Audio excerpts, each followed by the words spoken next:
Hello, friends. Welcome to Creative Medicine.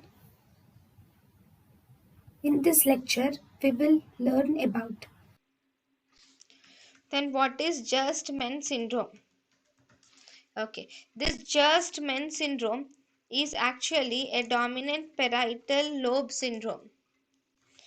disease. Okay, in Gestermann syndrome, the main features are you will see presence of acalculia where the patient finds difficulty in calculating things, agraphia where the patient has difficulty in writing. There is finger agnosia where the patient has difficulty in identifying the things.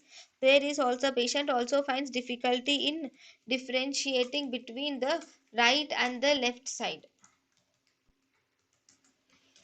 So this is Gerstmann syndrome.